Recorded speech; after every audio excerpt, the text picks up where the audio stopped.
Hello everyone, मैं मनीषा गौतम स्वागत करती हूँ आपका अपने यूट्यूब चैनल पर। और आज की इस वीडियो में हमारा टॉपिक रहने वाला है methods of depreciation. In my previous video मैंने आपको जो डेप्रिसिएशन का मीनिंग कराया था, ठीक है। तो आज हम करेंगे कि भी कौन कौन से मेथड्स है, जिन मेथड्स का यूज करके जो हम डेप्रिसिएशन है उसका अमाउंट है उसको कैलकुलेट करते हैं। तो वैसे तो कई सारे हमारे मेथड्स है डेप्रिसिएशन निकालने के, लेकिन जो हमारे मेन मेथड है और बेसिकली जो एनसीईआरटी के अंदर आपके गिवन है, आपके सिर्फ दो मेथड्स गिवन है, जो कि आपका स्ट्रेट लाइन मेथड और रिटन डाउन वैल्यू मेथड। तो इन्हीं दो मेथड्स की बात आज के इस वीडियो में हम करेंगे। तो चलिए फिर स्टार्ट करते हैं। तो देखिए, जैसे कि मैंने अभी अभी आपको बता दिया, मेथड ऑफ डेप्रिसिएशन मीन्स यहाँ पे दो मेथड है। तो फर्स्ट मेथड है हमारा स्ट्रेट लाइन मेथड और इक्वल इंस्टॉलमेंट मेथड और ओरिजिनल कॉस्ट मेथड या फिर फिक्स्ड। आपको ये जो नेम है ये याद करने जरूरी है, ठीक है, क्योंकि आपसे ये क्वेश्चन कैसे भी पूछ लिया जा सकता है। स्ट्रेट लाइन मेथड बोल सकते हैं तो आपको समझ जाना है, चाहे इक्वल इंस्टॉलमेंट मेथड बोले तो वही आपका सेम है, स्ट्रेट लाइन मेथड है। इसी मेथड को ओरिजिनल कॉस्ट मेथड भी बोलते हैं और इसी को फिक्स्ड इंस्टॉलमेंट भी बोलते हैं। तो देखिए इसका नाम ये क्यों है। ये जो आपका मेथड है डेप्रिसिएशन का, ये बहुत ही सिंपल और इजी मेथड है डेप्रिसिएशन कैलकुलेट करने का, ठीक है। तो बेसिकली इस मेथड के अंदर हमारा क्या रहेगा, जो डेप्रिसिएशन होगा, depreciation is calculated on the original cost and the amount of the depreciation remain same. तो ये मेथड हमारा क्या बोलता है कि जो हमारी ओरिजिनल कॉस्ट है एसेट की, जिस कॉस्ट पे हमने एसेट को परचेज किया है, ठीक है, तो जो परचेज कॉस्ट रहेगी, तो परचेज कॉस्ट का मतलब ये नहीं है कि सिर्फ आपका परचेज प्राइस है। प्रीवियस वीडियो में मैंने आपको बताया था कि जो कॉस्ट है वो कैसे निकालते हैं, उस वीडियो को आप देख लेना, ठीक है। जो हमारी कॉस्ट रहेगी उसमें परचेज प्राइस, फिर अगर हमने कोई भी किराया हमने दिया है, अगर कोई भी इंस्टॉलेशन चार्जेज है, कोई भी ट्रांसपोर्ट चार्जेज है, तो वे सारे के सारे ऐड करके ही हमारी कॉस्ट निकलती है एसेट की, ठीक है। तो यहाँ पे बेसिकली जो डेप्रिसिएशन होगा, हमारी जो ओरिजिनल कॉस्ट रहेगी उस पर हम कैलकुलेट करेंगे, और जो अमाउंट रहता है ना डेप्रिसिएशन का रिमेन सेम, ठीक है। हर साल हमारा जितनी भी उस एसेट की एक यूजफुल लाइफ रहेगी, तो उस लाइफ तक जो हमारे डेप्रिसिएशन का अमाउंट है वह सेम रहेगा। इसी वजह से इस मेथड को बोलते हैं इक्वल इंस्टॉलमेंट मेथड की। भी एक बार जो हमारा अमाउंट निकल के आ गया तो वही इंस्टॉलमेंट हमारी बन जाएगी। फॉर एग्जांपल, अगर हमारा 5,000 रुपये हमारा अमाउंट बना है डेप्रिसिएशन का, तो हर साल हमारा डेप्रिसिएशन 5,000 रहेगा। तो इसलिए हमने इसको क्या बोल दिया, इक्वल इंस्टॉलमेंट। और ओरिजिनल कॉस्ट मेथड हमने इसको क्यों बोला, क्योंकि जो हमारी ओरिजिनल कॉस्ट थी एसेट की, उस कॉस्ट पे हमने डेप्रिसिएशन को कैलकुलेट किया है। और इसी के साथ ही फिक्स्ड इंस्टॉलमेंट मेथड इसको क्यों बोलते हैं, क्योंकि इसमें जो इंस्टॉलमेंट हमारी बनी है वो क्या रहेगी, फिक्स रहेगी। तो इसी वजह से इस मेथड के इतने सारे नेम हैं और सभी के सभी नेम आपको याद करने हैं, ठीक है। अब हम बात कर लेते हैं। देखिए यहाँ पे इसके फीचर्स गिवन है, मेरिट्स गिवन है, डीमेरिट्स गिवन है। मुझे नहीं लगता कि मुझे उनको एक्सप्लेन करने की जरूरत है। आप सभी के पास बुक होगी, और नहीं तो मैं बार बार आप लोगों को बोलती हूं कि जो एनसीईआरटी की बुक है वह उठाइए और जो इस तरह के फीचर्स वगैरह है, डीमेरिट्स मेरिट्स, आप वहां से रीड आउट कर लेना, क्योंकि अभी मैं कराऊंगी तो वीडियो ज्यादा लेंदी हो जाएगी और सिलेबस काफी बड़ा है, ठीक है। तो जो इंपॉर्टेंट है वो मैं आपको बताती चलूंगी। तो जैसे कि भी मेथड्स की हम बात करेंगे, यहाँ पे जो डेप्रिसिएशन है उसको कैलकुलेट करने का हमारा क्या मेथड रहेगा। तो देखिए ये एनुअल डेप्रिसिएशन हम कैसे निकालेंगे। तो बेसिकली ये हमारा फॉर्मूला है, ये फॉर्मूला आप लोगों को याद करना है। क्वेश्चन यहाँ पे आ सकता है, आपको कई सारे फॉर्मूले गिवन होंगे और फिर पूछ लिया जाएगा कि इनमें से बताइए जो SLM हमारा मेथड है, ठीक है। शॉर्ट फॉर्म में हम इसको क्या बोल देते हैं, SLM स्ट्रेट लाइन मेथड है, उसको अंदर आपका डेप्रिसिएशन निकालने का क्या फॉर्मूला है। तो बेसिकली क्या फॉर्मूला है, कॉस्ट ऑफ एसेट में से हम माइनस करते हैं एस्टिमेटेड नेट रेसिड्यूल वैल्यू, ठीक है, या फिर हम इसको जो हमारी रेसिड्यूल वैल्यू है इसको हम स्क्रैप वैल्यू भी बोलते हैं, और इसको हम डिवाइड कर देंगे useful life of a asset. तो जो हमारी कॉस्ट रहेगी एसेट की, उसमें से जो स्क्रैप वैल्यू है उसको माइनस कर देंगे, माइनस करने के बाद उसको हम डिवाइड कर देंगे जो भी हमारी यूजफुल लाइफ रहेगी। तो ये फॉर्मूला हो जाएगा हमारा एनुअल डेप्रिसिएशन निकालने का। अगर हमें निकालनी है रेट ऑफ डेप्रिसिएशन, तो रेट ऑफ डेप्रिसिएशन निकालने का हमारा फॉर्मूला क्या रहेगा, जो हमारा इधर एनुअल डेप्रिसिएशन आएगा, तो एनुअल डेप्रिसिएशन का अमाउंट डिवाइडेड बाय जो भी हमारी कॉस्ट रहेगी एसेट की, और उसकी हम मल्टीप्लाई कर देंगे 100 से। तो यहाँ से हमारा रेट ऑफ डेप्रिसिएशन निकल के आ जाएगा। फॉर्मूला आपको पता होना चाहिए, क्योंकि पेपर के अंदर आपसे क्वेश्चन भी पूछ लिया जा सकता है कि find out the annual depreciation. अगर आपको फॉर्मूला पता है तभी आप जो डेप्रिसिएशन उसको निकाल सकते हो, अगर आपको फॉर्मूला पता है तभी आप रेट ऑफ डेप्रिसिएशन निकाल सकते हो। तो यहाँ पे मैंने एक छोटा सा यहाँ पे एक न्यूमेरिकल भी लिया है, जिससे और अच्छे से ये आपको क्लियर हो जाए, समझ में आ जाए। तो देखिए यहाँ पे अगर हम बात करें, क्वेश्चन आपका गिवन है, एक एसेट है, उसकी ओरिजिनल कॉस्ट गिवन है 2,50,000 रुपए, ठीक है। उसकी यूजफुल लाइफ गिवन है 10 साल, और यहाँ पे उसकी जो साल्वेज वैल्यू बोले या फिर स्क्रैप वैल्यू या फिर रेसिड्यूल वैल्यू आपका सेम है। ये मैं सब आपको बता चुकी हूँ कि यूजफुल लाइफ आपकी क्या होती है, साल्वेज वैल्यू क्या है, ओरिजिनल कॉस्ट हमारी क्या होती है, ठीक है।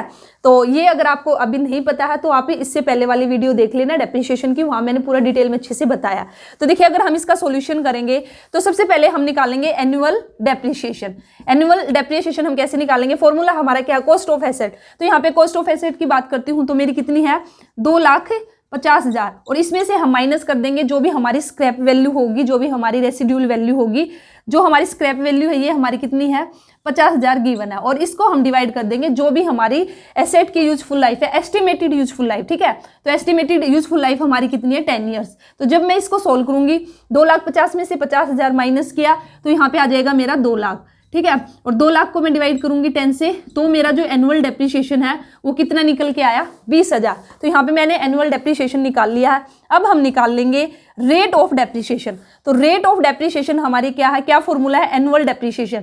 तो एनुअल डेप्रिसिएशन मेरा कितना निकल के आया है, 20,000। इसको मैं डिवाइड कर दूंगी किससे, जो भी कॉस्ट रहेगी एसेट की। एसेट की कॉस्ट कितनी है, 2,50,000, और इसको मैं मल्टीप्लाई कर दूंगी 100 से। तो यहाँ से जब मैं इसको सोल्व करूंगी, ठीक है, जब मैं इसको सोल्व करूंगी तो ये आपका 2 4 8% हमारा जो रेट ऑफ डेप्रिसिएशन निकल के आएगी वो 8% निकल के आएगी। तो ये जरूर याद कर लेना, क्योंकि इस तरह से आपसे क्वेश्चन भी पूछा जा सकता है और फॉर्मूला भी आपसे पूछ सकते हो, और अगर आपको फॉर्मूला आ गया तो फिर आप क्वेश्चन तो इजीली सोल्व कर दोगे, ठीक है। अब हम बात करेंगे नेक्स्ट मेथड की, जो कि है रिटन डाउन वैल्यू मेथड, और इसका अदर नेम है रिड्यूसिंग इंस्टॉलमेंट मेथड और डिमिनिशिंग वैल्यू मेथड। तो देखिए रिटन डाउन या फिर रिड्यूसिंग या फिर डिमिनिशिंग, तो यहाँ पे बेसिकली क्या रहेगी, जो अमाउंट ऑफ डेप्रिसिएशन होगा is charge every year on the book value. तो यहाँ पे जो हमारा डेप्रिसिएशन हम चार्ज करेंगे वो बुक वैल्यू पे करेंगे, न कि कॉस्ट ऑफ द एसेट्स। ये लाइन यहाँ पे ध्यान से देखना, जैसे कि हमारा जो स्ट्रेट लाइन मेथड था, यहाँ पे जो ओरिजिनल कॉस्ट थी उस पर हमने क्या किया था, डेप्रिसिएशन उसको कैलकुलेट किया था। लेकिन रिटन डाउन वैल्यू में हम ओरिजिनल कॉस्ट पर नहीं करते, जो हमारा फर्स्ट ईयर रहेगा तब तो ओरिजिनल कॉस्ट आ जाएगी, लेकिन यहाँ पे बेसिकली बोला जाएगा कि भाई जो बुक वैल्यू है, जो हर साल उसकी वैल्यू चेंज हो जाएगी डेप्रिसिएशन माइनस करने के बाद। तो इसलिए आपको याद रखना है, under the written down value method we calculate the depreciation on the book value, note the cost of the assets and at a prescribed rate. और एक हमारी रेट गिवन होगी, उस रेट से हम क्या करेंगे, जो डेप्रिसिएशन है उसका अमाउंट निकाल लेंगे। तो ये मैं आपको अभी बता दूंगी, इसका फॉर्मूला भी गिवन है। तो देखिए the amount of the depreciation continuously falls as we proceed ahead. तो इसके अंदर क्या है, बेसिकली जो अमाउंट रहेगा डेप्रिसिएशन का वो लगातार आपका गिरता जाएगा, ठीक है। जैसे जैसे हम इस साल हमने जो निकाल लिया, अगले साल हम फिर डेप्रिसिएशन निकालेंगे तो इस साल से कम डेप्रिसिएशन निकलेगा, उससे अगले साल तो फिर और कम हमारा डेप्रिसिएशन निकलेगा। तो इस तरह से जो डेप्रिसिएशन का अमाउंट है वो कंटिन्यूअसली फॉल्स आपका गिरता रहेगा। किस मेथड के अंदर, रिटन डाउन वैल्यू मेथड के अंदर। जो हमारा स्ट्रेट लाइन मेथड था, SLM था, इसके अंदर जो अमाउंट था वो हमारा फिक्स था। यहाँ पे जैसे हमारा 20,000 निकल के आया था इसमें SLM के अंदर, तो ये हमारा 10 साल तक 20,000, हम हर साल 20,000 डेप्रिसिएशन चार्ज करते चलेंगे, ठीक है, एक फिक्स्ड इंस्टॉलमेंट में, इक्वल इंस्टॉलमेंट हमारी रहेगी। लेकिन यहाँ पे आपका जो रिटन डाउन वैल्यू मेथड है इसके अंदर आपका ऐसा नहीं रहेगा, यहाँ पे हर साल आपका डेप्रिसिएशन है वो कम होता जाएगा। Value of the assets never becomes zero. तो ये पॉइंट भी आपका इंपॉर्टेंट है, क्वेश्चन यहाँ से बन सकता है, in which methods the value of the assets becomes zero और नेवर बिकम्स जीरो।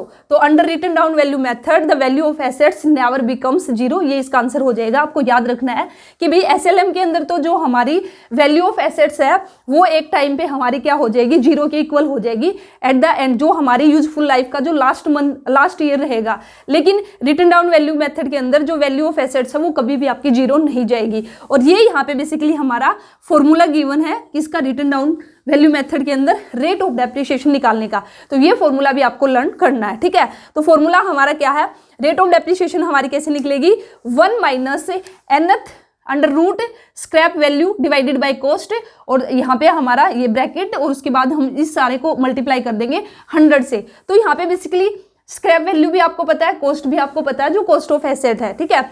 लेकिन n हमारा क्या है, n यहाँ पे है हमारा useful life of the assets, जो भी यूजफुल लाइफ है एसेट्स की। तो इसके लिए भी मैंने एक क्वेश्चन लिया है, तो इससे मैं आपको समझा देती हूँ। देखिए फॉर एग्जांपल एक मशीनरी है, उसको हमने परचेज किया है 1,60,000 रुपये में, और उसकी जो यूजफुल लाइफ है वो एस्टिमेटेड यूजफुल लाइफ है वो 4 साल हमारी गिवन है, ठीक है, 4 ईयर्स हमारी गिवन है। और जो स्क्रैप वैल्यू है वह 10,000 गिवन है। तो यहाँ पे आप लोग कैलकुलेट कीजिए क्या, अमाउंट ऑफ डेप्रिसिएशन। तो यहाँ पे मैं आपको कैलकुलेट करके दिखा देती हूँ। तो देखिए यहाँ पे बता देती हूँ थोड़ा सा करके। तो यहाँ पे देखिए, तो सबसे पहले हमारे क्या है 1 minus scrap value. Scrap value हमारी कितनी गिवन है 10,000, ठीक है। और उसके बाद हमारा फिर क्या गिवन है machine purchase means cost price. ये मशीन परचेज का मतलब क्या है, ये कॉस्ट प्राइस है। ये हमारा कितना गिवन है 1,60,000 और इसको हम कर देंगे अंडर रूट। और एन हमारा क्या है यूजफुल लाइफ। यूजफुल लाइफ हमारी कितनी गिवन है 4 ईयर्स और इसको हम फिर क्या कर देंगे यहाँ से ब्रैकेट क्लोज और 100 से हम कर देंगे। तो जब हम इसको सोल्व करेंगे, देखिए वैसे तो जो अगर हमारा ये वाला फॉर्मूला रहेगा तो इस फॉर्मूले में हमें जो ये लोग वगैरह हमें टेबल चेक करनी पड़ती है, ठीक है। लेकिन अगर बाई चांस पेपर के अंदर आपका क्वेश्चन आया भी यहाँ से और अगर यही फॉर्मूला लगा के आपको अगर कोई क्वेश्चन सोल्व करना होगा तो वे इस तरह से क्वेश्चन देंगे कि भी आपको लॉग टेबल की जरूरत ना पड़े। और इस तरह से यहाँ पे जो फिगर रहेगी कि आप इजीली ऐसे ही निकाल लोगे। जैसे अभी ये क्वेश्चन है, इसको हम इजीली निकाल सकते कैसे, तो यहाँ पे अगर मैं इसको सोल्व करूंगी तो 4 0 से मेरा 4 0 गया, तो यहाँ पे मेरा क्या बचा 1/16 और अंडर रूट और यहाँ पे मल्टीप्लाई बाय 100। तो देखिए यहाँ पे जो 16 है, 16 इसको मैं क्या लिख सकती हूँ 2 की पावर 4 और ये हमारा क्या गिवन है अंडर रूट 4 गिवन है। तो बाद में अब ये हमारा क्या हो जाएगा, अब ये मेरा हटेगा तो फिर यहाँ पे ये मेरा 1/4 होके 4 से 4 कैंसिल हो जाएगा। तो ये मेरा आ जाएगा 1 माइनस 1/2 और मल्टीप्लाई बाय 100 और फिर 1 में से मैं 1 माइनस मतलब कि 1 में से हाफ गया तो मेरे पास यही बचेगा ना 1/2 और मल्टीप्लाई बाय मेरा 100 है। तो इस तरह से मेरा 50% इस तरह से जो मेरी रेट है वो निकल के आ जाएगी, ठीक है। तो ये आपको ध्यान रखना। तो मेन क्या आपको फॉर्मूला पता होना चाहिए। तो अगर पेपर में मैं बोल रही हूँ ना कि भी क्वेश्चन आएगा तो इस तरह से आएगा, आप इजीली ऐसे ही सोल्व कर लोगे। अदरवाइज वहाँ पे फिर आपकी जो लॉग टेबल है वो गिवन होगी, फिर वहाँ से डायरेक्ट आप कर लोगे। तो ये है हमारा डेप्रिसिएशन।